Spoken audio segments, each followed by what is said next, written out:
사랑하는 성도 여러분, 우리 하나님은 전지전능하십니다. मसीह में प्रिय भाई और बहनों, हमारा परमेश्वर सर्वज्ञान और सर्वव्यापी है। परमेश्वर जिसने ब्रह्मांड में सब बातें रची और उन्हें चलाता है, उसने हमें प्रतिज्ञा की है कि वो हमारी प्रार्थनाओं के उत्तर देगा। वो हमारा पिता है जो अपने परमेश्वर की संतान को आशीष देने में आनंदित होता है। मगर क्यों ऐसे विश्वासी है जो कहते हैं कि उनके पास विश्वास है और विश्वास योग्य है, आजमाइशों और कठिनाइयों का सामना संसारिक लोगों के समान करते हैं? क्यों कुछ ऐसे विश्वासी है जो उत्तर प्रार्थनाओं के प्राप्त नहीं करते हैं, भले ही वो बड़ी ईमानदारी से प्रार्थनाएं करते हैं? इसका उत्तर हमें साफ रूप से यशायाह 59 अध्याय 1 से 3 पद में मिलता है। यहाँ लिखा है कि देखो, यहोवा का हाथ ऐसा छोटा नहीं हो गया कि उद्धार ना कर सकें, ना वो ऐसा बहरा हो गया कि सुन ना सकें, परंतु तुम्हारे धर्म के कामों ने तुमको तुम्हारे परमेश्वर से अलग कर दिया है। इसका मतलब है कि पाप की जो दीवार है आपके परमेश्वर के विरुद्ध खड़ी हो गई है, और तुम्हारे पापों के कारण उसका मुंह तुमसे ऐसा छिपा है कि वह सुनता नहीं। परमेश्वर को अपना मुख हमसे छिपा देना पड़ता है हमारे पापों की वजह से, इसलिए वो नहीं सुनता है। क्योंकि तुम्हारे हाथ हत्या से और तुम्हारी अंगुलियां अधर्म के कामों से अपवित्र हो गई है। तुम्हारे मुंह से तो झूठ और तुम्हारी जीभ से कुटिल बातें निकलती हैं। भले ही हम आंसू के साथ कितना ही प्रार्थना क्यों ना करें, अगर पाप की दीवार हमने खड़ी की है तो हम परमेश्वर के कामों का अनुभव नहीं कर सकते। आशीषों की तो बात ही छोड़िए। और साथ ही आज के पाठ में लिखा है कि जो ऐसे ऐसे काम करेंगे वे परमेश्वर के राज्य के वारिस नहीं होंगे, इसलिए वो उद्धार भी प्राप्त नहीं करेंगे। यदि कोई व्यक्ति शरीर के काम करता है और परमेश्वर से यह कहकर प्रार्थना करता है कि परमेश्वर कृपया मेरी समस्याओं के उत्तर दीजिए, तो परमेश्वर कहेगा कि सबसे पहले आप पापों से दूर होइए, पश्चाताप कीजिए, मन फिराइए और फिर मुझसे मांगिए।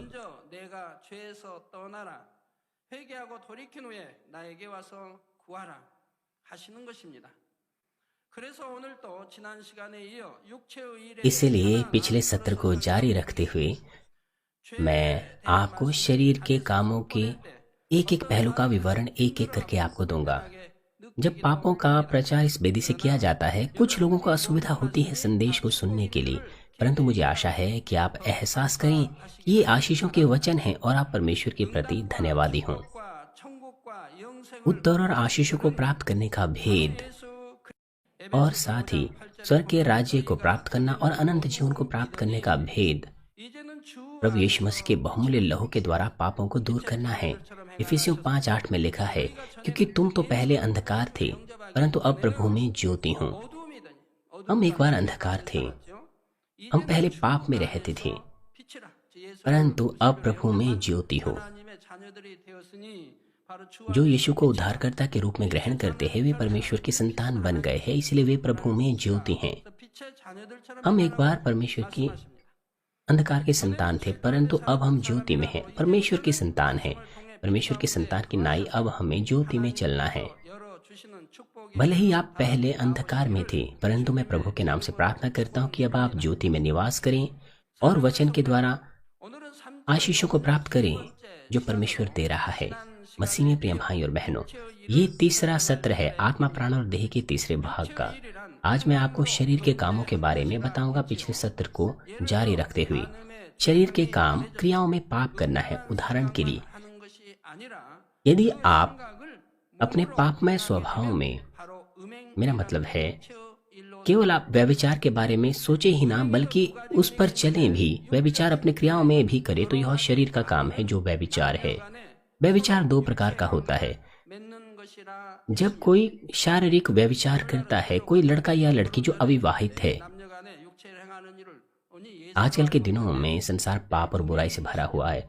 लोग सोचते हैं कि शादी से पहले पुरुष और महिला का शारीरिक संबंध होना ये स्वाभाविक बात है, परंतु अगर हम दशकों पहले की बात करें तो ये बातें मान्य नहीं थी, क्योंकि आज संसार सदम और अमोरा की तरह पाप से भरा हुआ है। इसलिए कुछ विश्वासी भी ये कहते हैं कि जो काम दूसरे कर रहे हैं हम भी वो करते हैं, तो क्या फिर आप उनके साथ नर्क जाएंगे? इसलिए परमेश्वर कहता है कि सदम और अमोरा से आप बाहर निकल आओ अगर आप उद्धार पाना चाहते हो। शारीरिक व्यभिचार, जब आप अविवाहित पुरुष या स्त्री आपस में शारीरिक संबंध बनाते हैं तो वो शारीरिक व्यभिचार होता है। और इसके अलावा अगर आप विवाह के बाद भी कोई शारीरिक संबंध बनाते हैं तो वो उससे भी बड़ा व्यभिचार होता है। और इसके अलावा दूसरा व्यभिचार होता है आत्मिक व्यभिचार, जब आप दुष्टात्माओं या जादू टोना वालों की पूजा करते हैं परमेश्वर को छोड़। आइए आज हम देखेंगे अशुद्धता के बारे में। अशुद्धता शारीरिक अगर रूप से कहें तो वो गंदगी होती है।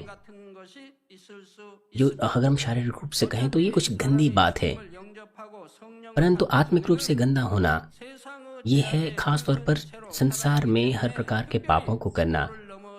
और अगर आप सामान्य स्तर से परे चले जाएं तो आप अशुद्ध हो जाते हैं जब सारी चीजें गड़बड़ा जाती हैं। जब कोई व्यक्ति पापमय स्वभाव वो अपने माता पिता से प्राप्त करता है और साथ ही उनके अंदर ईर्ष्या, बैर और जलन होती है, वो इसीलिए क्योंकि वो पाप से धपित हो जाते हैं इस संसार में प्रभु को ग्रहण करने से पहले। इसलिए यद्यपि वो बुरे ही क्यों ना हो,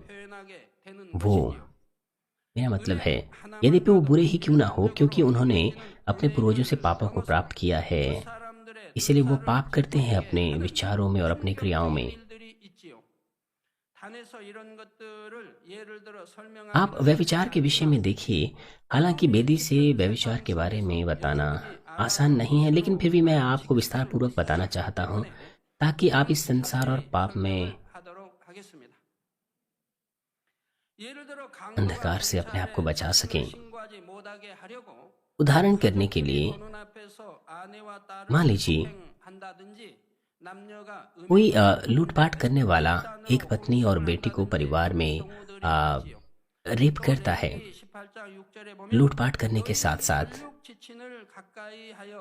लवी व्यवस्था 18:6 में लिखा है, तुम में से कोई अपने किसी निकट कुटुंबिन का तन उघाड़ने को उसके पास ना जाए। और आगे की आयतें लिखी हैं, परमेश्वर कहता इसके आगे की आयतों में लिखा है कि चाहे कोई स्त्री हो पुरुष हो उसके संग कुकर्म हमें नहीं करना है। और इसके आगे की आयतें लिखी हुई है, दूसरे लोगों की कहानी नहीं है, बल्कि कोरिया में भी इस तरह की बहुत सारी चीजें होती हैं। और आगे 15 और 16 पद में भी लिखा हुआ है, फिर यदि कोई पुरुष पशुगामी हो तो पुरुष और पशु दोनों निश्चय मारे डाले जाएं। यदि कोई स्त्री पशु के पास जाकर उसके संग कुकर्म करें तो उस स्त्री और पशु दोनों को घात करें, वे निश्चय मार डाले जाएं और उनका खून उन्हीं के सिर पर पड़ेगा। और यह कहानी किसी और देश की नहीं है, बल्कि कोरिया में भी ऐसा होता है। इस प्रकार की कि ये जो व्यभिचार है, जो एक सामान्य स्तर से ऊपर हो जाते हैं, नैतिकता से ऊपर हो जाते हैं, इनके बारे में बात करना बहुत शर्मनाक चीज है। इसलिए तमाम व्यभिचार में अशुद्ध चीजें हैं। परमेश्वर कहता है इन तमाम चीजों के बारे में 18:29 व्यवस्था में, जितने ऐसा कोई घिनौना काम करे वे सब प्राणी अपने लोगों में से नाश किए जाएं। यदि किसी ने इस तरह के कोई भी घृणित काम किए हो तो उनके लोगों में से उन्हें नाश किया जाए। इसका मतलब है कि परमेश्वर से वो अलग हो जाएंगे, परमेश्वर के चुने हुए लोगों से वे नाश किए जाएंगे। और साथ ही नए नियम में भी परमेश्वर उनके विषय में कहते हैं जो अशुद्धता का व्यभिचार का कार्य करते हैं, जैसे कि 1 कुरिन्थियों 4 और 5 में लिखा है, 5 अध्याय में, कि जब तुम और मेरी आत्मा हमारे प्रभु यीशु की सामर्थ्य के साथ इकट्ठे हों तो ऐसा मनुष्य हमारे प्रभु यीशु के नाम से शरीर के विनाश के लिए शैतान को सौंपा जाए, ताकि उसकी आत्मा प्रभु यीशु के दिन में उद्धार पाए। प्रभु ने इन चीजों पर प्रतिबंध न केवल पुराने नियम में लगाया है बल्कि नए नियम में भी। इसके अलावा एक और उदाहरण है, अगर हम जलन की बात करें, अगर जलन बहुत अधिक हो जाती है तो यह भी अशुद्ध चीज बन जाती है। जब लोग दूसरों से कम महसूस करते हैं या दूसरों से पीछे महसूस करते हैं तो उन्हें जलन होती है।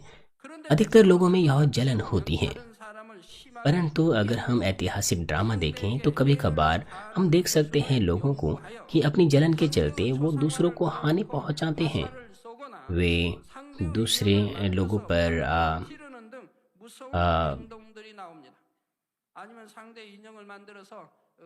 किसी प्रकार के हथियार से प्रहार करते हैं 을 파고 거기에 묻는다든가 या फिर 이처럼 저주하는 행동들이 바로 किसी प्रकार की हानि उन्हें करते हैं। 시기로운 것으로 나와진 것이지요. 악한 것이 इस तरह का अशुद्धता का काम है, ये जलन से ऊपर बढ़ना होता है। जब बुरी चीजें सीमा से परे जाती हैं तो इस तरह की अशुद्ध चीजें या अशुद्ध कार्य निकलते हैं जो कि सामान्य लोगों के विवेक के द्वारा ग्रहण योग्य नहीं होते हैं। 여러분 뭐 가끔 가다 보면 여자를 좋아하는 여색을 좋아하는 사람 있지 않습니까? 여자도 남색을 좋아하는 사람. 뭐 창녀는 और 돈을 벌기 इसके अलावा अगला हम देख सकते हैं लूचपन। 여색을 좋아하는 사람, 남색을 좋아하는 사람들이 और 자, 호세의 사전적인 의미는 여색을 हम देखते हैं कि कुछ लोगों के अंदर अत्यधिक व्यभिचार होता है, कुछ महिलाओं के अंदर 좋아해서도 비슷한 의미로 अत्यधिक व्यभिचार होता है। डिक्शनरी में, 을 쫓아서 각종 옳지 못한 बाइबल में भी इसका अर्थ इसी प्रकार से पाया जाता है, 생활 태도 전부가 음란을 쫓아 행하며 음란 अर्थात वो सारे के सारे काम जो केवल व्यभिचार ही नहीं बल्कि अपने मन और क्रियाओं में 말합니다. और अपने जीवन के हर पहलू में व्यभिचार का काम करना। 일반적인 यदि कोई व्यक्ति व्यभिचार अत्यधिक करता है तो वो ऐसा व्यभिचार कर सकता है जो सामान्य स्तर से परे हो सकता है। 수과 जैसे कि ऊपर आपको बताया गया, गंदे कामों में 것도 여기에 해당하고 동성 간에 관계하는 것 व्यभिचार का मतलब है 가지 आ, 있습니다. 그런데 एक ही लिंग के साथ व्यभिचार करना, किसी वस्तु के द्वारा या इस तरह की चीजों के द्वारा करना। आजकल के लोग इन व्यभिचारी कामों के विषय में स्तब्ध हो गए हैं। 경우가 많습니다. 예를 들어 구약 성경 레위기 18장 उदाहरण के लिए लेवी व्यवस्था 18:22 में लिखा है 같이 कि 남자와 교합하지 स्त्रीगण की रीति पुरुष गमन ना करना यह तो घिनौना काम है। 가증한 일을 하는 자들은 하나님이 जैसे कि मैंने आपको पहले भी बताया, परमेश्वर उन्हें क्षमा नहीं करेगा जो घिनौना काम करते हैं। वे लोगों में से नाश किए जाएंगे, परमेश्वर का श्राप उन पर आ पड़ेगा। 교합하지 말라. 이는 가증한 일이니라. लिखा, स्त्री गमन की रीति पुरुष गमन ना करना यह तो घिनौना काम है। और साथ ही 13 पद में लिखा है, यदि कोई जिस रीति से स्त्री से उस रीति पशु से प्रसंग करे तो वे दोनों घिनौना काम करने वाले ठहरेंगे। इस कारण वे निश्चय मारे डाले जाएंगे, उनका खून उन्हीं के सिर पर पड़ेगा। मगर आजकल के दिनों में एक ऐसी रीति चल पड़ गई है 연애자들을 옹호하는 जो 단체를 लोग इस तरह के काम करते हैं जिस पर परमेश्वर ने प्रतिबंध लगाया है। 성적인 उदाहरण के लिए आज ऐसी संस्थाएं हैं जो 것이 아니라 단지 성적인 होमोसेक्सुअलिटी के अधिकार को मांग रहे हैं और वो इस बात को कहते हैं कि होमोसेक्सुअलिटी वो किसी प्रकार का कोई पाप नहीं है। 동성애를 용납하는 풍조가 생겨나고 हाल ही में यहाँ तक कि कलीसियाओं में भी होमोसेक्सुअलिटी को मान्यता मिल रही है। संयुक्त राष्ट्र में कुछ कलीसियाएं और यूरोप में कुछ कलीसियाएं वो होमोसेक्सुअल सेवकों का अभिषेक कर रहे हैं और कुछ कलीसियाओं में तो होमोसेक्सुअलिटी की जो विवाह है उनको अनुमति दी जा रही है। मगर हम जानते हैं कि यह परमेश्वर और बाइबल के विरुद्ध खड़ा होना है। परमेश्वर के वचनों का अनदेखा करना ये परमेश्वर के विरुद्ध खड़ा होना होता है। रोमियो 1:26-27 में लिखा है, इसलिए परमेश्वर ने उन्हें नीच कामनाओं के वश में छोड़ दिया, यहाँ तक कि उनकी स्त्रियों ने भी स्वाभाविक व्यवहार को उससे जो स्वभाव के विरुद्ध है बदल डाला। वैसे ही पुरुष भी स्त्रियों के साथ स्वाभाविक व्यवहार छोड़कर आपस में कामतुर होकर जलने लगे और पुरुषों ने पुरुषों के साथ निर्जल काम करके अपने भ्रम का ठीक फल पाया।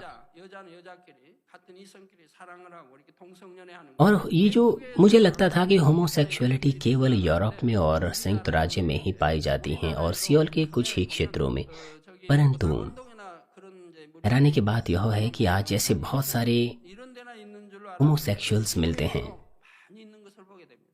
왜 그러나 이런 일들은 가증한 일로 하나님이 결코 용서하지 परंतु इस बात को आप जान लीजिए कि ये घिनौने काम है। परमेश्वर ऐसे लोगों को कभी भी क्षमा नहीं करेगा। ये निश्चित रूप से प्रकृति और के विरुद्ध और शर्मनाक चीज है और इस तरह के लोग अपने 부부간에 गलती के लिए दंड पाएंगे। 부부간에 서로 바꾸어서 행하는 행위 이것도 미국이나 외국에서 들을 법한 일인데 아니면 소설 मुझे लगता था कि ये केवल कुछ 일들이 실제 우리 पश्चिमी देशों की ही बात है, परंतु इस तरह की चीजें तो कोरिया में भी हो रही हैं। 안에는 또이 वो शादीशुदा है, उनके पास पत्नी है, 바꾸어서 행하는 행위 परंतु वो अपनी पत्नी की बदली किसी और पत्नी से करते हैं और फिर संबंध बनाते हैं। ये तो घिनौने से भी घिनौना काम है। इस तरह का कार्य कभी नहीं होना चाहिए। 이해는 안 लेकिन ये 되지만 पहले से कोरिया में पाई जाती हैं ये चीज़ें, और असल में मैं इन्हें समझ नहीं पाता। और साथ ही पहला कुरिन्थियों 6:9 में लिखा है, क्या तुम नहीं जानते कि अन्यायी लोग परमेश्वर के राज्य के वारिस ना होगे? धोखा ना खाओ, ना वैश्यगामी, ना मूर्ति पूजक, ना परस्त्रीगामी, ना लूचे, ना पुरुषगामी। 사람들은 하나님의 나라를 유업으로 받지 못한다. यहाँ पर लिखा है कि इस तरह के लोग स्वर्ग के राज्य के वारिस नहीं होंगे, अर्थात वो उद्धार प्राप्त नहीं करेंगे। 8절에 보면 और साथ ही व्यवस्था विवरण 23:18 में लिखा है, तू वैश्यापन की कमाई व कुत्ते की कमाई किसी मन्नत को पूरी करने के लिए अपने परमेश्वर यहोवा के घर में ना लाना, क्योंकि तेरे परमेश्वर यहोवा के समीप ये दोनों कमाई घृणित कर्म है। 즉 창기 몸을 파는 그런 परमेश्वर कैसे उस पैसे को ग्रहण कर सकता है जो वैश्यापन की कमाई से आया है? 하나님 전에 इसलिए परमेश्वर नहीं चाहता कि इस तरह के पैसे वो परमेश्वर के भवन में ना लाएं। वो पैसा परमेश्वर के सामने गंदगी है। 하나님께 예물을 드린다 해도 परमेश्वर उन लोगों की भेंटें भी ग्रहण नहीं करना चाहता 예물조차 जो वैश्यापन की कमाई करते हैं। 하는 것입니다. 세상 और साथ ही परमेश्वर कहता है कि यह उसकी दृष्टि में घृणित कर्म है। संसारिक लोग हमें कितना ही धोखा देने की कोशिश क्यों ना करें, मगर हम विश्वासियों को बाइबल के वचनों को अपने मन में रखना चाहिए और हमें संसार के द्वारा धोखा नहीं खाना चाहिए और ना ही पाप में पड़ना चाहिए। 타고난 성별을 एक और चीज़ है जो मुझे आपको बतानी चाहिए। मैं चाहता हूं कि आप याद रखें 이라는 사실도 기억하시기 कि 바랍니다. जिस लिंग के साथ 몸은 여자 आप जन्मे हैं उसे बदलना भी परमेश्वर के सामने ग्रहण योग्य नहीं है। 근데 여자로 생각하는 यदि 것도 하나님 앞에 합당하지 않은 것입니다. यदि एक महिला होकर आप पुरुष बनना पसंद करते हैं और उसी प्रकार से एक पुरुष होकर महिला बनना पसंद करते हैं तो परमेश्वर की दृष्टि में यह उचित नहीं है।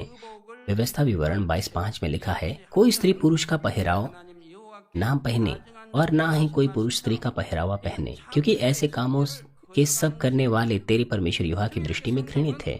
क्योंकि बाइबल हमें कहती है कि महिला पुरुष के वस्त्र ना पहने, 성도님들이 삼가 뭐 바지 इसलिए जो महिला सदस्य आमतौर पर वो पैंटें नहीं पहनती हैं, 보는 분이 없는 것은 제가 가르치지 않았다 할지라도 여러분 ट्राउजर्स नहीं पहनती हैं। 알기 때문에 हालांकि 그런 것이지요. उनसे कोई कुछ नहीं कहता, तो भी वो परमेश्वर के भवन में आने से पहले ट्राउजर नहीं पहनती हैं 내 और ना ही कोई पुरुष स्त्री का पहरावा पहने।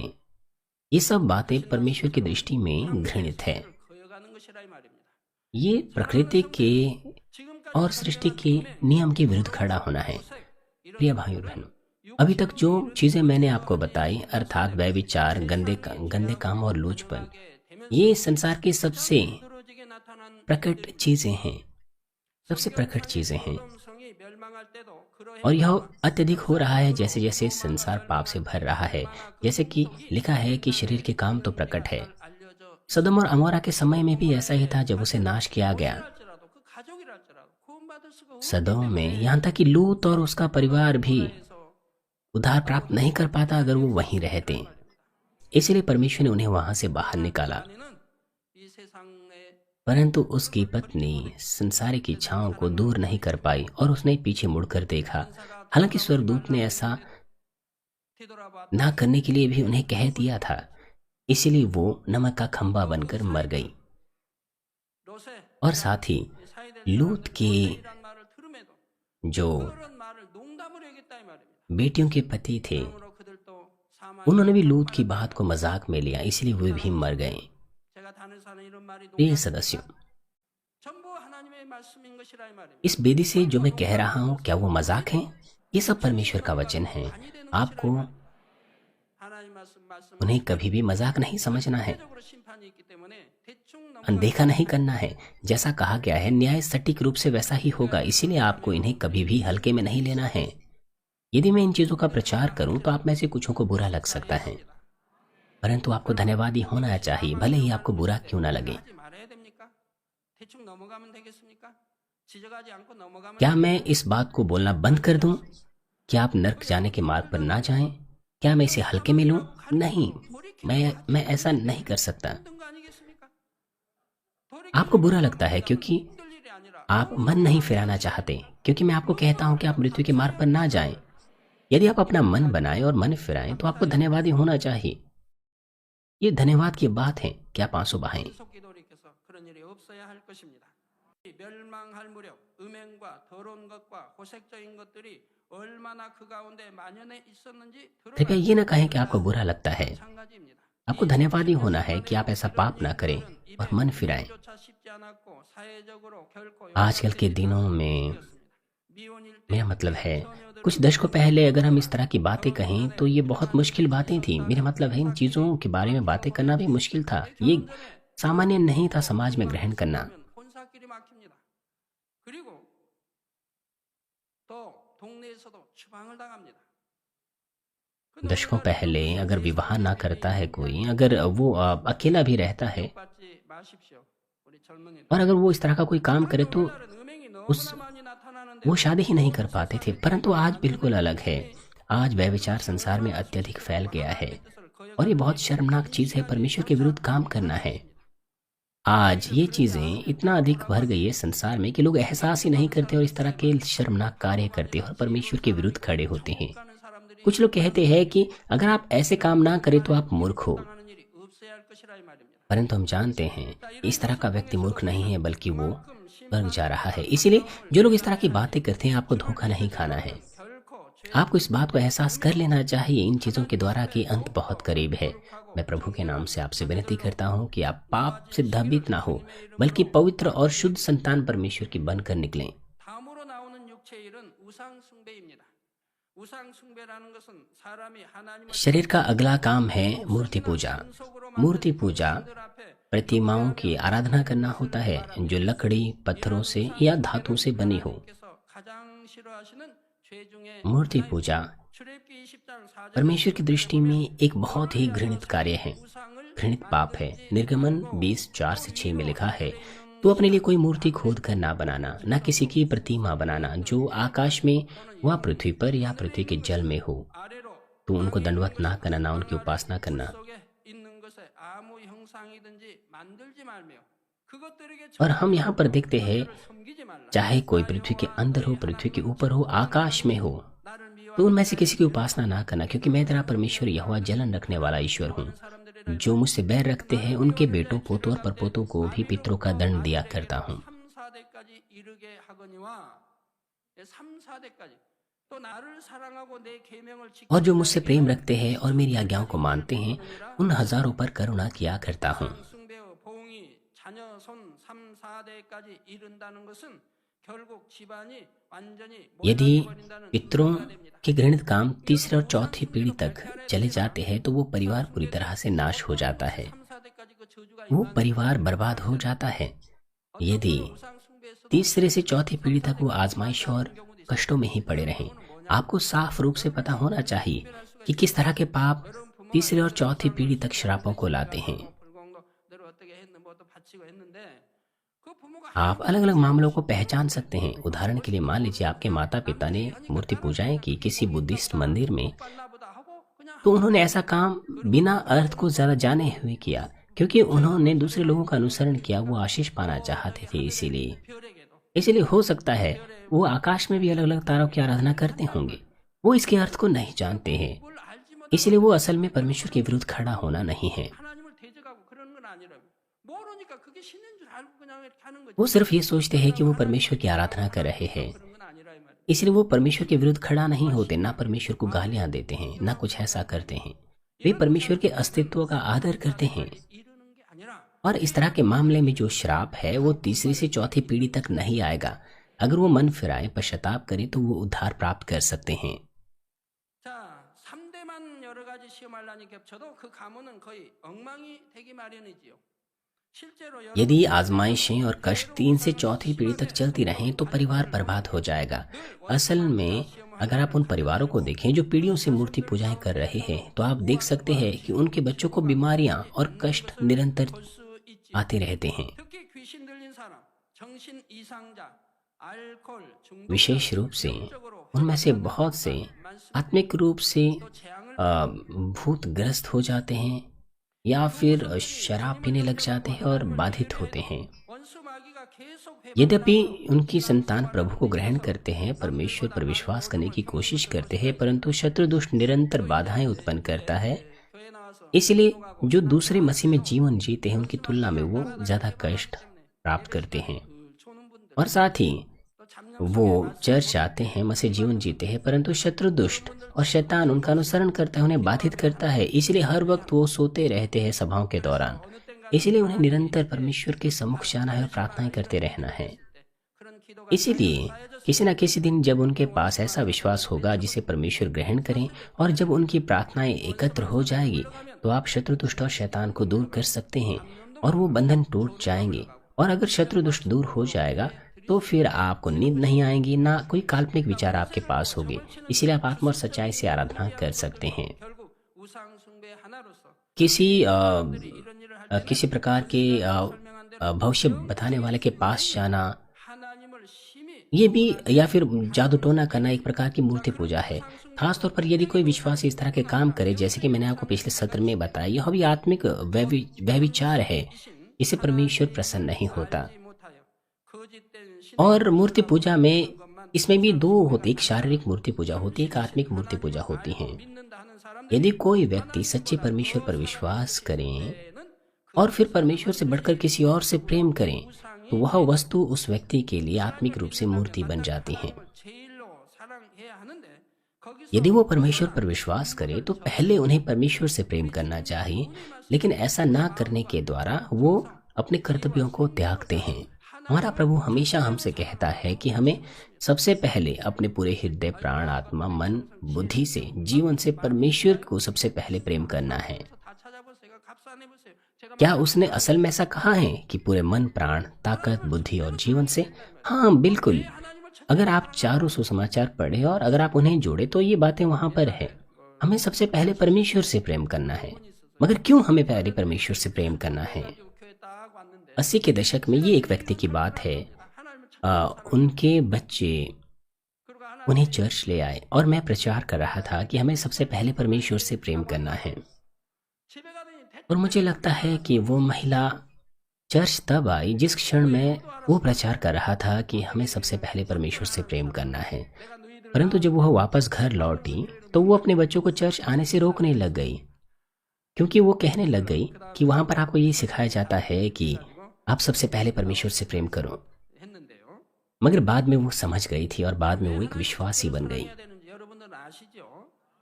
जो भी है, आप जानते हैं कि क्यों आपको पहले परमेश्वर से प्रेम करना है। परंतु जो नए लोग हैं, अपने हृदय को खोलें और मुझे सुने। क्यों सबसे पहले आपको परमेश्वर से प्रेम करना है? हम लोग देह, आत्मा और प्राण से मिलकर बने हैं और हमारा आत्मा स्वामी है। हमारे पास आत्मा, प्राण और देह है। आत्मा और प्राण हमारी देह में है और आत्मा स्वामी है, और प्राण एक दास है जो आत्मा की सेवा करता है, और शरीर एक आवरण है प्राण और देह के लिए। इसलिए जब हमारा प्राण और आत्मा हमारी देह से निकलता है तो यह देह मृतक बन जाती हैं, परंतु आत्मा कभी नाश नहीं होती। हम या तो स्वर्ग जाएंगे या फिर नरक जाएंगे।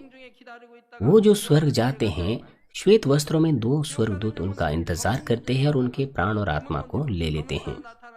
और वो जो नरक जाते हैं, काले वस्त्रों में दूत आते हैं और उस आत्मा को नरक ले जाते हैं। इसलिए हमारा आत्मा स्वामी है और यह आत्मा परमेश्वर के द्वारा दिया गया है। परमेश्वर ही है वो जिसने हम में से हर एक को आत्मा दिया है। क्या जानवरों के पास भी आत्मा है या नहीं? कोई भी जानवर, पक्षी या मछली हो, उनके पास आत्मा नहीं है। वही केवल प्राण है। वो परमेश्वर को नहीं जानते, ना उसकी खोज करते हैं। परमेश्वर ने मनुष्यों को परमेश्वर के स्वरूप में रचा और आत्मा को केवल उन्हें ही दिया है।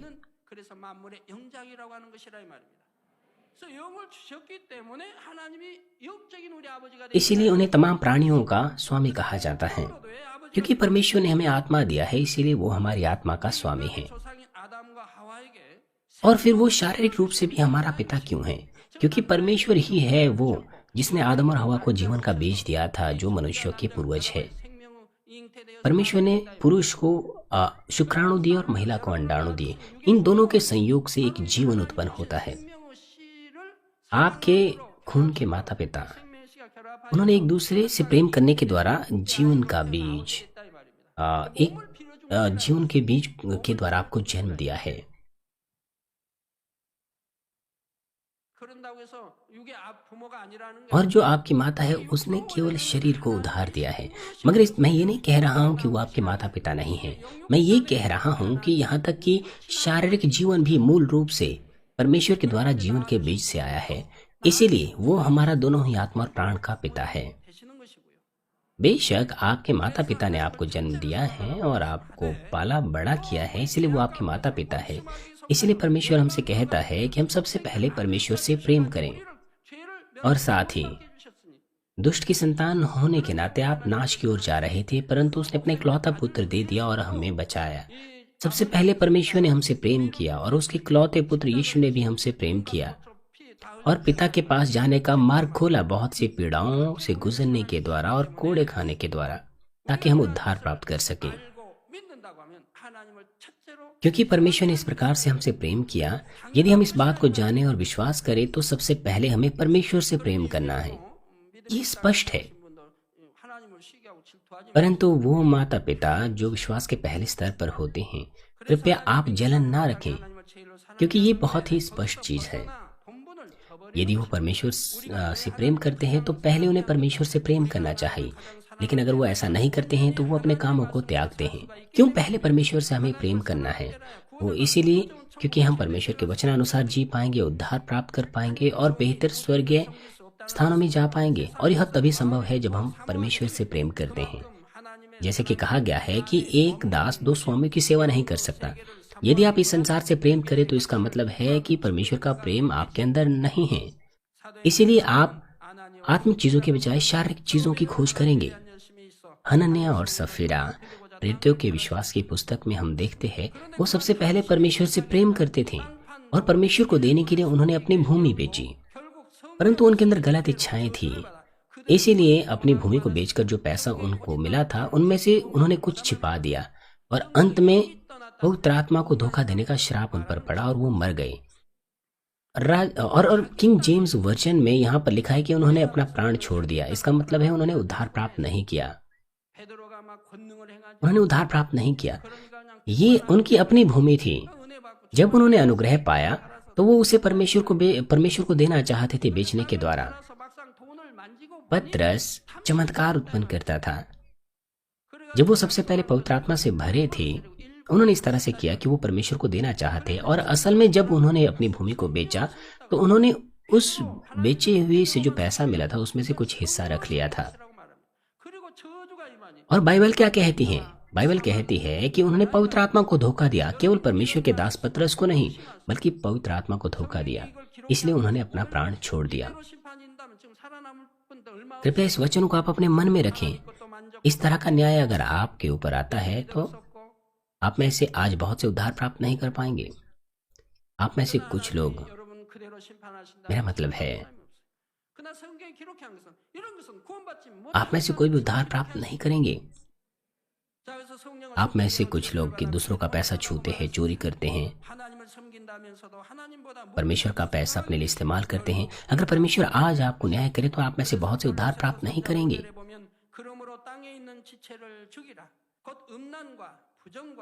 इसलिए कुलुस्सी 3:5 में लिखा है, इसीलिए अपने उन अंगों को मार डालो जो पृथ्वी पर है, अर्थात व्यभिचार, अशुद्धता, दुष्कामना, बुरी लालसा और लोभ को जो मूर्ति पूजा के बराबर है। इसीलिए यहाँ तक कि दुष्कामना भी व्यभिचार है। इसके अलावा बुरी लालसा, लोभ।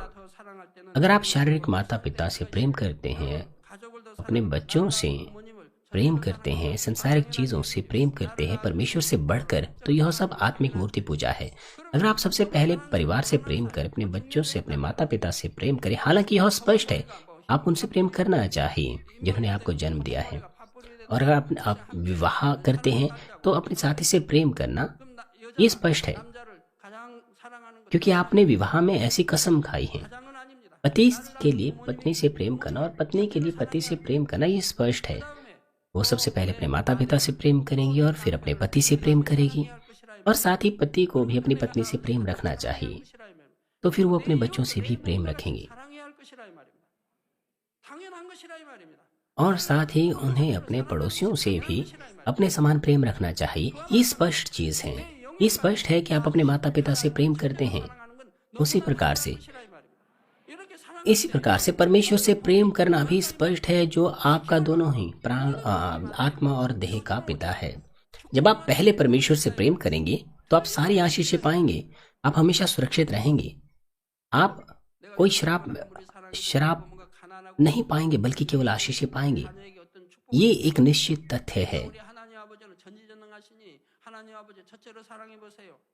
भले ही आप अपने शारीरिक माता पिता से बहुत प्रेम करें, अगर वो अमीर ना हो तो वो आपको आशीष नहीं दे सकते, परंतु क्योंकि हमारा सर्वशक्तिमान परमेश्वर वो सर्वशक्तिमान है, तो सबसे पहले क्यों आप उसे प्रेम नहीं कर सकते? वो आपको आशीष दे सकता है, आर्थिक आशीष, विख्याति, स्वस्थ, अधिकार। उदाहरण के लिए कुछ माता पिता अपने बच्चों को कहते हैं कि वो पढ़ाई ना करे बल्कि सबद का पालन करे, जबकि वो परमेश्वर पर विश्वास का दावा करते हैं।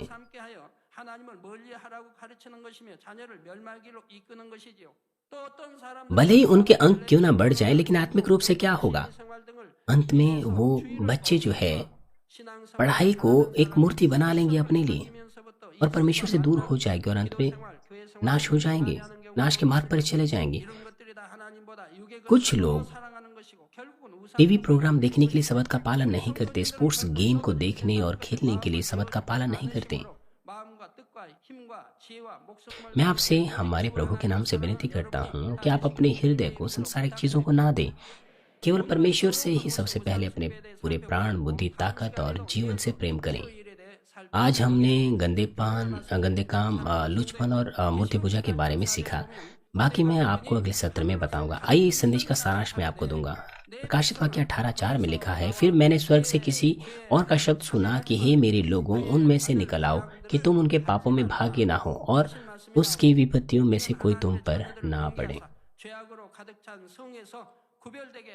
परमेश्वर उसकी संतान को चिता रहा है कि वो पाप से भरी जगह से बाहर निकल आए। जिस तरह से लूत सदोम से बाहर निकल आया और उस सजा से बच गया, जिस तरह से नूह बचाया गया क्योंकि वो उस जहाज में था, इसलिए परमेश्वर चाहता है कि उसकी संतान संसार से अलग हो जो कि पाप से भरा हुआ है। आज ऐसी बहुत सी कलीसियाएं हैं जो अभी भी आत्मिक रूप से सोई हुई है, बल्कि हालांकि अंत के समय के चिन्ह संसार में प्रकट हो रहे हैं। परमेश्वर पवित्र आत्मा की हवा को बहाएगा ताकि संसार भर में उसकी संतान जागृत हो। वो जो जागृत होंगे वो अंधकार से निकलकर उद्धार पाएंगे, परंतु जो अभी भी सोए हुए होंगे, तैयार नहीं रहेंगे, वो प्रभु के दिन बड़े दुख का सामना करेंगे। इसलिए परमेश्वर हमें पाप, धार्मिकता और न्याय के विषय में बताता है और पवित्रता का सुसमाचार हमें देता है जो साफ पानी के समान हमें साफ करता है। इसलिए मैं आपसे विनती करता हूं कि आप पवित्रीकरण को साधें, पवित्र आत्मा के यंत्र बने और जागृत हों। मैं आपसे विनती करता हूं कि आप परमेश्वर की महिमा संसार भर में प्रकट कर सकें। मैं प्रभु के नाम से प्रार्थना करता हूं कि आप प्रभु की पवित्र दुल्हन बने और परमेश्वर की पवित्र संतान बने, जो उसके तमाम घराने में विश्वास योग्य रहें। आइए हम संदेश पर सोचते हुए साथ मिलकर प्रार्थना करेंगे। 위로부터 주시는 이 생명의 말씀이 우리에게 은혜가 되고 감동이 되고 생명이 되나이다.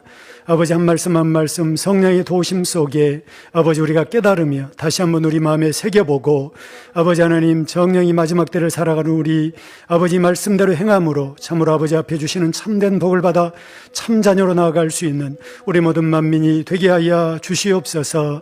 감사드립니다. 우리 주 예수 그리스도의 이름으로 기도하옵나이다. 아멘. 영상을 통해 당의자님의 환자를 위한 기도를 받겠습니다. 아픈 곳이나 연약한 곳 위에 손을 얹고 हम वीडियो के माध्यम से सीनियर पास्टर की प्रार्थना बीमारों के लिए ग्रहण करेंगे। अपना हाथ अपने बीमार अंगों पर रखें और अपनी छाती पर रखें और विश्वास से इस प्रार्थना को ग्रहण करें। हालेलुया। सर्वशक्तिमान हमारे प्रेमी पिता परमेश्वर, कृपया अपना हाथ तमाम विश्वासियों पर रखें जो इस वक्त इस प्रार्थना को ग्रहण कर रहे हैं। समय और दूरी को मिटाते हुए अपना कार्य उन लोगों पर प्रकट करें जो इस वक्त इस प्रार्थना को GCN इंटरनेट पर, सैटेलाइट टीवी पर, शाखा और संघी कलीसियाओं में और परमेश्वर के संतान संसार भर में ग्रहण कर रहे हैं। हृदय से विश्वास करने की योग्य उन्हें विश्वास दीजिए। नकारात्मक विचार और शक दूर कीजिए। तमाम क्लेश और आजमाइशें दूर कीजिए। सिर से लेकर पैर तक सभी अंदरूनी अंग, कोशिकाएं, ऊतक और तंत्रिकाएं और जो भी बीमार अंग है उन्हें पवित्र आत्मा की आग के द्वारा जला दीजिए और मूल ज्योति के द्वारा। यीशु मसीह के नाम से मैं आज्ञा देता हूँ, शत्रु, दुष्ट और शैतान, तमाम बीमारियां, रोगाणु, विषाणु और निर्बलताएं दूर हो, ज्योतियां जाएं। कृपया उनके तमाम असाध्य और अंतकारी रोग पवित्र आत्मा की आग के द्वारा झुलसा दीजिए। तमाम प्रकार की महामारियां, मलेरिया सहित दूर कीजिए। सभी संक्रामक रोग जैसे कि जुकाम और बुखार उनसे दूर हो, उन्हें सुरक्षा दीजिए तमाम प्रकार के रोगाणुओं और विषाणुओं से। तमाम पेट, फेफड़े, जिगर, छाती, यूट्रिन और आंतों के कैंसर से उन्हें चंगा कीजिए। एड्स, ल्यूकेमिया, दिमागी रक्तघात, उच्च रक्तचाप, धीमा रक्तचाप, मधुमेह, थायराइड की समस्याएं, हृदय, फेफड़े और स्त्री रोग और तमाम सूजन और जलन दूर हो। पोलियो, लकवा, गठिया और हर्निटेड डिस्क से उन्हें चंगा कीजिए। पीठ दर्द, सिर दर्द और मानसिक दर्द और तमाम दूसरे दर्द गायब हो जाएं। मिर्गी, स्वलिनता, उदासी, तंत्रिका रोग और दूसरी मानसिक बीमारियां दूर हो। तमाम प्रकार के लकवे खुल जाएं, उठें, चलें और कूदें। आंखें सामान्य देखने लगे, कान सामान्य सुनने लगे, अंधे देखने लगे, बहरे सुनने लगे और गूंगे बोलने लग जाएं। तमाम प्रकार के दुर्घटना के दुष्प्रभावों से उन्हें चंगा कीजिए। उनकी टूटी हड्डियां जोड़ दीजिए। उन्हें जलन से ठीक कीजिए। जलन और दहन संवेदना उनसे दूर हो। पिता, कोई दाग वहां न रह जाएं। सभी प्रकार की नशे की लत से, जहर पदार्थ और उनके इस्तेमाल से साफ हो जाओ। मृत कोशिकाओं, तंत्रिकाओं को फिर से जिला दीजिए। मृतकों को जिला दीजिए। उन्हें गर्भधारण की आशीष दीजिए। आप गर्भधारण की आशीष प्राप्त करने पाएं। यीशु मसीह के नाम से मैं आज्ञा देता हूँ, शत्रु, दुष्ट और शैतान, वाओं के सामर्थ्य के शासक, अंधकार की बुराई की सेनाएं और उनके दास दूर हो। पूरी अशुद्ध, झूठी, धोखे की और अलग करने वाली आत्माएं और तमाम अंधकार के बल दूर हो। दुष्टता के तमाम बंधन खुल जाएं, अंधकार दूर हो, ज्योति आ जाएं। पिता परमेश्वर, उन्हें ताकत दीजिए कि वे प्रार्थनाओं में पुकारें, पापों को दूर करने की उन्हें सामर्थ्य दीजिए और वे पवित्र हो जाएं। जब उनका प्राण समृद्ध होता है, सब बातों में वे भले चंगे रहें और उनके परिवारों में भी सुसमाचार का प्रचार हो। उन्हें सुरक्षा दीजिए तमाम दुर्घटना और विपत्तियों से पूरे सप्ताह भर, और आशीष दीजिए कि एक समृद्ध जीवन बिना किसी समस्या के वे जी सके। पवित्र आत्मा के अग्नि में बाड़े में स्वर्गीय सेना, स्वर्गदूतों और अपनी धधकती आंखों से अपने सभी बच्चों को, उनके घर, कार्यशालाओं और व्यापारों को सुरक्षा दीजिए। विद्यार्थियों को बुद्धि और समझ दीजिए। जोश और जुनून, मेहनत से पढ़ाई करने के लिए उन्हें दीजिए। कृपया उनका हृदय और मन संसारिक चीजों से बचाएं और वो परमेश्वर को और भी अधिक जोश के साथ प्रेम करने पाएं। चाहे आपके बच्चे खाएं, पिएं या जो कुछ भी करें, इन सब में वो अपना जीवन पिता परमेश्वर आपको महिमा देते हुए जीने पाएं। वे जीवित परमेश्वर की गवाही ये कहकर देने पाएं कि मैं परमेश्वर से मिला हूँ, मैंने परमेश्वर का अनुभव किया है, उससे उत्तर और आशीषें प्राप्त किए हैं। पिता परमेश्वर, आपका धन्यवाद। सारी महिमा केवल आपको मिले। हमारे प्रभु यीशु मसीह के नाम से मैं प्रार्थना करता हूँ, आमीन।